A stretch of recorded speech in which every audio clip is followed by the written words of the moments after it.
विद्यार्थी मित्रांनो, वि वा शिरवाडकर लिखित नटसम्राट या एका अभिनय सम्राटाच्या आयुष्यावर आधारित असलेल्या नाटकाचा आपण विचार करतो आहोत आणि त्याच्या दुसऱ्या अंकामध्ये आपण प्रवेश केला आहे. आप्पासाहेब बेलवलकरांच्या पहिल्या अंकामध्ये त्यांच्या म्हातारपणामध्ये त्यांना कसं एक आनंददायी असं कुटुंब लाभलं आहे असं एकंदर आपल्याला चित्रण दिसतं. परंतु जेव्हा ते आपल्या मुलाकडे राहायला जातात, नंदू याच्याकडे, त्यानंतर त्यांचे एकंदर जे त्यांच्या मोकळ्या वागण्यामुळे आणि ते कलावंत असल्यामुळे ज्या प्रकारचे ते स्वच्छंदी आहेत, त्यामुळे त्यांच्याबद्दल जे खटके त्यांची सून, मुलगा ह्यांच्यामध्ये उडतात. यातून शेवटी जो एक निर्णय होतो की आप्पासाहेब बेलवलकर हे आपल्या मुलीकडे राहते येतात. पहिल्या अंकामध्ये मुलासोबत व सुनेसोबत बिनसल्यानंतर आप्पासाहेब व कावेरी घर सोडण्याचा निश्चय करतात. आता आपली मुलगी नलूकडे जाण्याचे ते ठरवतात. तिचं नाव नलिनी कार्लेकर असं आहे, जिच्या पतीचं नाव सुधाकर कार्लेकर असं आहे. दुसरा अंक सुरू होतो आणि तोच मुळात असा आहे की आप्पासाहेब आणि कावेरी स्टेशनवर पोचल्यानंतर नलू आपल्यासाठी गाडी पाठवेल या आशेने तिची वाट बघत असतात आणि याबद्दल मनामध्ये जी घालमेल कावेरीची सुरू आहे त्याबाबत तार करूनही अजून गाडी का आली नाही बरं, तर याचे आश्चर्य कावेरीला वाटते. तेव्हा आप्पासाहेब म्हणतात की तार माणसाच्या घरापर्यंत जाते पण माणसाच्या मनापर्यंत मात्र जात नाही. हे संदर्भाला वाक्य येऊ शकतं. अतिशय मार्मिक असलेलं व्यावहारिक हे वाक्य आहे. आप्पासाहेब तिकीट कलेक्टरशी बोलत असतात तेव्हाच नलूचा नोकर विठोबा येतो. विठोबा हा देखील एक नाट्यकलावंत आहे, हौशी नाट्यकलावंत, आणि तो आप्पासाहेब बेलवलकरांचा खूप मोठा चाहता आहे. तर जीप वेळेवर नादुरुस्त झाल्यामुळे मी टांगा ठरवून आलो असल्याचे तो सांगतो. विठोबा व आप्पासाहेब बोलत असतात. तेवढ्यात काय होतं की मोटारीचा हॉर्न ऐकू येतो आणि मग तेव्हा सुधाकर आणि नलू देखील गाडी घेऊन आलेले असतात. त्यांची अतिशय आनंदाची भेट आपल्या आईवडिलांसोबत नलूची घडते. अर्थात सुधाकर आपल्या सासू सासऱ्यांना भेटतात. आपल्या उशिरा येण्याचे कारणही नलू आणि सुधाकर सांगतात. आम्ही आता इथं कायमचे राहण्यासाठी आलो असं आप्पासाहेब बेलवलकर नलूला म्हणतात. तेव्हा नलूच्या चेहऱ्यावर चिंता उमटते आणि आप्पासाहेब बेलवलकर ती चिंता वाचतात देखील, पण ती दर्शवित नाही. आई व आप्पा आल्यामुळे आपल्याला खूप आनंद झाला हेच ती दाखविण्याचा प्रयत्न करते. मुलीचं आपल्यावरचं हे प्रेम पाहून कावेरी व आप्पा देखील फार आनंदित होतात आणि त्या आनंदाने आप्पा नलूच्या सोबत घरी जाताना तिला हाताचा आधार मागतात आणि ती लाडकी रचना म्हणत की सूर म्हणतो साथ दे, दिवा म्हणतो बात दे, उन्हामधल्या म्हाताऱ्याला फक्त तुझा हात दे. आप्पासाहेबांचे नलूच्या घरी देखील हॉटेलातील पदार्थ खाणे किंवा नाटकातील संवाद मोठमोठ्याने म्हणणे, स्वच्छंदीपणे वागणे, हे त्यांचे अघळ जे प्रकार असतात ते सुरूच असतात. याबाबत विठोबा हा नोकर त्यांना टोकतोही. वास्तविक तो घरी असतो त्यावेळेला नाटकाच्या तालमी करत असतो आणि मग त्या तालमी करत असताना आप्पासाहेबांचं तो मार्गदर्शनही मिळवण्याचा प्रयत्न करतो. पण हळूच तो त्यांना हे सांगण्याचा पण प्रयत्न करतो की बाईसाहेबांना म्हणजे नलूला हे सगळं आवडत नाही, तेव्हा तुम्ही असं काही वागत जाऊ नका. तर पण आप्पा त्या गोष्टीकडे दुर्लक्ष करतात. सुधाकरचे मोठे साहेब कळवणकर, त्याचे बॉस, तर ते आप्पासाहेबांना भेटायला येणार असतात. त्यासाठी म्हणून नलू फोन करते आणि विठोबा हा फोन उचलतो. तेव्हा आप्पासाहेबांना नाटकाविषयी काही सूचना देण्याविषयी हे कळवणकर अपेक्षा करतात आणि ते त्या मार्गदर्शनासाठी आलेले असतात. परंतु आप्पासाहेब हॅम्लेटची जी चर्चा आहे ते त्यांच्याशी फारशी होऊच देत नाही. त्याचं कारण असं की आप्पासाहेबांची काही नाटकाविषयी ठराविक अशी मतं आहेत आणि ते असं म्हणतात की गंगेनं कसं वाहावं हे ब्रह्मपुत्रेनं सांगू नये आणि ब्रह्मपुत्रेनं कसं वाहावं हे गंगेनंही सांगू नये. एकाच पर्वतातून निघतात आणि एकाच समुद्राला मिळतात, पण दोघींच्या वाटा व स्वभाव वेगळे. कोणी कुणाला सूचना करू नये.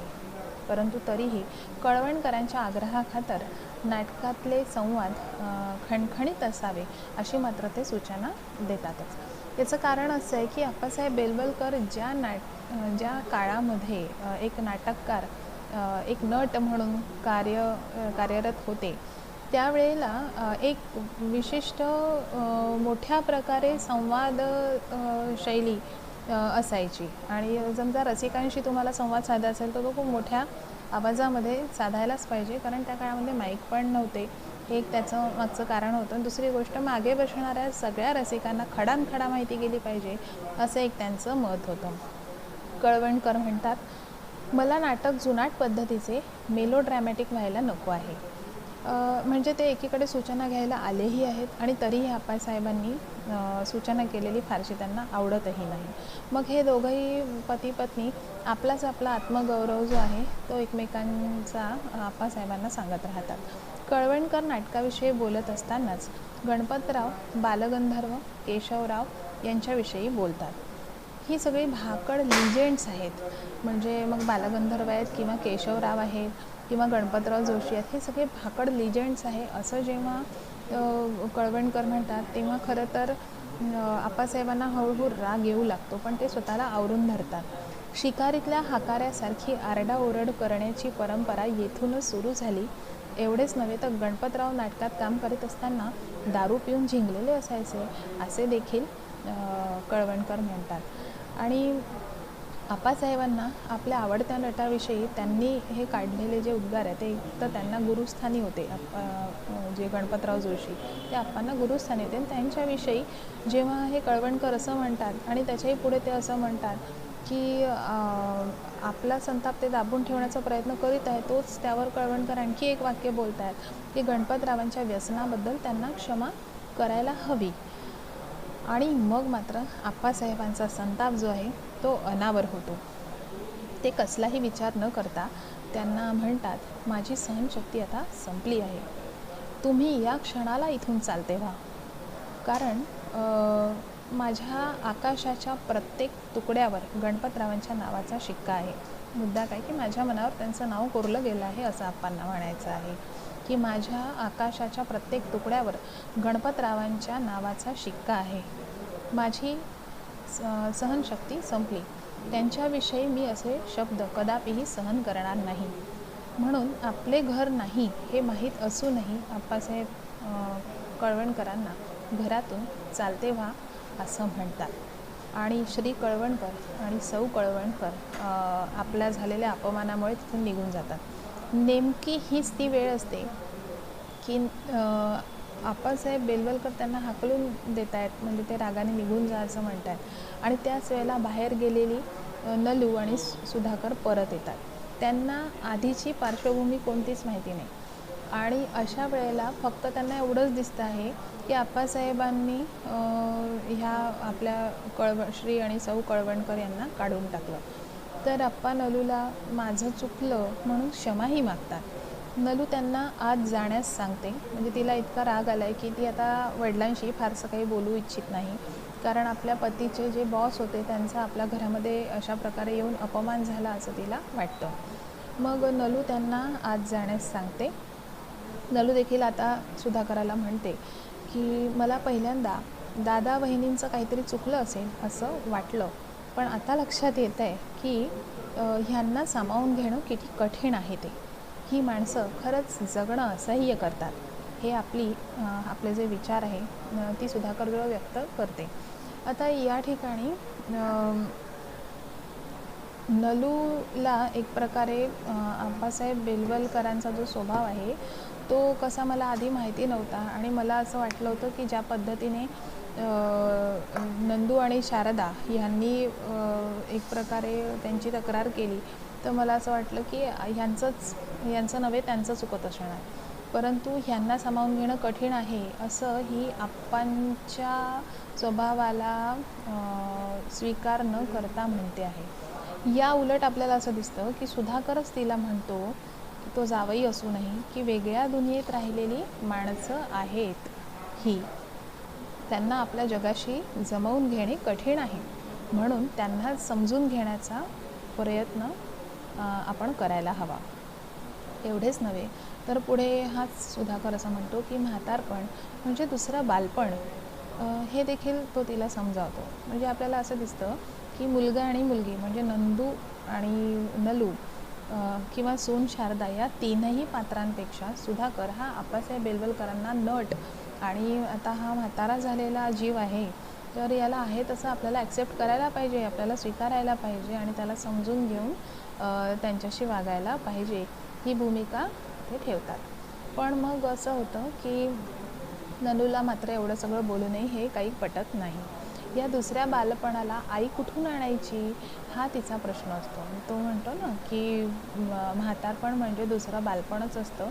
तर हा म्हणतो आहे, ही म्हणते नलू की ह्या दुसऱ्या बालपणाला आई कुठून आणायची. आप्पासाहेबांचे घरात भजे खाऊन घाण करणे किंवा शिव्यांची सरबत्ती, सामान उचकटणे, कधी कधी ते बाहेरच्या लोकांना 10 रुपये मागायचे. म्हणजे असं काही कारण काहीच नाही किंवा असं पण त्यांना कुठल्या गोष्टीचं काहीही वाटेनासं झालं होतं. किंवा लहान मुलांचं जसं असतं तशी एक त्यांची अवस्था. कुठला तरी आवडलेली वस्तू असते की तिथून घेऊन यायची. असा एक त्यांचा एक बालिश स्वरूपाचा स्वभाव होऊन गेला होता आणि हे नलूला अजिबात आवडेनासं होतं. आप्पासाहेबांच्याबद्दल ती एक मग निर्णय घेते आणि ती सुधाकरला असं सांगते की आता आपण यांची रवानगी आउट हाऊसमध्ये करायची. म्हणजे घरात तर ठेवायचं, म्हणजे घरामध्ये मागच्या बाजूला जे आउट हाऊस आहे तिथे ह्या दोघांना ठेवायचं. म्हणून आप्पासाहेबांची रवानगी ती आउट हाऊसमध्ये करते. स्वाभाविकच कावेरी पण त्यांच्यासोबत आहे. विठोबा आणि रखमाला ती आप्पा आणि आईचे सामान आउट हाऊसमध्ये न्यायला सांगून त्यांच्याकडे लक्ष द्यायलाही सांगते. त्यांची सगळी हवी नको ती सगळी काळजी घेण्याबद्दलही ती सांगते आणि आपल्या मनातील विचार ती सुधाकरजवळ बोलवून दाखवताना हेही म्हणते की सुधा, माझं काळीज जे आहे ना ते तुटतं आहे. आप्पा म्हणतील माझी बकरी माझ्यावर रागवली, पण माझ्या घराचं घर पण मला राखायचं आहे. म्हणजे एकीकडे तिला याही गोष्टीचं दुःख आहे की आपल्या घराचं घर पण नको जायला. म्हणजे आपल्या पतीचं घर आहे, उद्या कमी जास्त असं वाटून काही मनात असलं तरी पण तो बोलून दाखवणार नाही, पण त्याला ह्या गोष्टींचं एक वजनही वाटेल, असंही होता कामा नये. दुसरीकडे तिला ह्याही गोष्टीचं वाईट वाटतं आहे की आपले वडील आपल्याला काय म्हणतील असं आपण त्यांना आउट हाऊसमध्ये ठेवल्यावर. त्या दोन्ही एका मानसिकतेमध्ये ती अडकलेली आहे. शिवाय ती त्यांना समजून घेणं ते थोडी कमी पडते, म्हणजे तिची सहनशक्ती कमी पडते. तुम्ही दमून भागून घरी आल्यावर तुम्हाला सुखाचं, शांतीचं घर मिळायला हवं, म्हणून हे मला केलंच पाहिजे, असं ती सुधाकरला बोलून दाखवते. नलूच्या या बोलण्यावरून तिचे आप्पा व आईवरील जे प्रेम आहे ते दिसते, परंतु नाईलाजास्तव तिला त्यांना आउट हाऊसमध्ये ठेवावे लागते असा ती निर्णय घेते. आप्पा आणि कावेरीला हे जेव्हा कळते तेव्हा त्यांना एक आईवडील म्हणून प्रचंड दुःख होतं, पण ते तसं बोलून दाखवत नाही. कावेरी म्हणते मग आप्पांना की आपण असं करू, आपण मोरवाडीला जाऊ. असं आप्पांना ती म्हणताच तिच्या मनामध्ये जो विचार येतो ती या संवादात व्यक्त करते की आता आपली अवस्था कशी झाली आहे, तर आपण कपड्यात शिरलेल्या कुसळाप्रमाणे झालो आहोत. म्हणजे कुसळ म्हणजे तो काटा जो आहे तो बोचतो, तसं आपण कपड्यात शिरलेल्या कुसळाप्रमाणे झालो आहोत व म्हणूनच कुसळाचा काटा म्हणजे असं की त्याची बोच तर लागते, तो काटा म्हणून दिसत नाही. तर असा हा जो कुसळ आहे त्या कुसळाचा काटा होण्याअगोदर आपण शहाणपणाने बाहेर पडावं. म्हणजे ह्यांना आपला भार होतो आहे पण हे दाखवत नाही आहेत. तर मग आता आपण जास्तच बोचरे होतो आहे इथे राहत असताना, तेव्हा आपण बघावं आणि सरळ सरळ मोरवाडीला निघून जावं. तर शहाणपणाने आपण स्वतः निघून जाणं जास्त योग्य ठरेल असा ती सल्ला आप्पासाहेबांना देते. कारण तिचं म्हणणं असं आहे की प्रेम टिकायला माणूस जरा दूरच असावा लागतो, हा सिद्धांत तिला ठाऊक असतो. एरवी पण आपल्याला पहिल्या अंकापासून तर दुसऱ्या अंकापर्यंत जोपर्यंत कावेरी ही नाटकामध्ये आहे, नाटकाचं एक महत्त्वाचं पात्र म्हणून ती जेव्हा आप्पासाहेबांच्या नंतरचा तिच्याकडे जो रोल आहे, तर यामध्ये तिची भूमिका ही व्यावहारिक सत्याला धरून असलेली आहे. आप्पासाहेब कदाचित भावनेने वाहवत जातील, पण असं आपल्याला कावेरीबद्दल होताना दिसत नाही. आपल्या मोरवाडीच्या सुखी संसाराचं स्वप्न कावेरी रंगवते. हार विकलेल्या पैशातून शेत घेण्याचा निश्चय करते. असं ती म्हणते की मी आता हा जो हार विकलेला आहे, चंद्रहार जो अप्पांनी तिला पहिल्या अंकात दिला होता, तर तो आता विकून त्याचं शेत घेऊ. आप्पासाहेब देखील बाहेरच्या मग ते लगेच म्हणतात, मग त्या दोघांचे जे स्वप्नरंग चितारणं सुरू आहे ते म्हणतात की बाहेरच्या पडवीला मी थिएटर करीन आणि मग तिथे नाटकातली जी भाषणं आहेत ती जोरजोराने म्हणीन. त्याची परवानगी ते कावेरीला मागतात. आपलं कावेरीवर असलेलं प्रेम देखील ते याच वेळी प्रकट करतात. बायको हे एक बंदर असतं. बंदर म्हणजे गलबत म्हणजे जहाज ज्या ठिकाणी किनाऱ्याला लागतं त्या ठिकाणाला बंदर असं म्हणतात. तर बायको हे बंदर असतं कावेरी नवरा नावाच्या गलबतासाठी. हे तुम्हाला संदर्भासहित स्पष्टीकरणासाठी असे वाक्य येऊ शकतात. आपल्याला एरवीही हे अतिशय गाजलेले संवाद आहेत. म्हणून नटसम्राट ह्या नाटकाचं महत्त्व हे अनेक चांगल्या संवादांनी मिळून ही एक मौलिक वाङ्मय कृती तयार झाली असं आपल्याला लक्षात येईल. गलबताच्या पराक्रमाचा उदय बंदरात होतो व पराजयाचं सांत्वनही त्याला बंदरातच मिळतं. म्हणूनच शेवटपर्यंत एकमेकाचा सहवास असावा असं आप्पासाहेबांना किंवा कावेरीलाही वाटत असतं. आप्पासाहेब व कावेरी मोरवाडीला जाण्याचा आपला बेत एकमेकांना सांगत असतानाच तेथे अचानक विठोबा येतो. विठोबा असं म्हणतो, तुम्ही मोरवाडीला जाणार असाल तर लोक तुम्हाला चोरवाडीला नेऊन पोचवतील. एक प्रकारे ही जी तो काय आता पुढे घडणार आहे त्याबद्दलची पूर्वसूचनाच अप्पांना देतो आहे.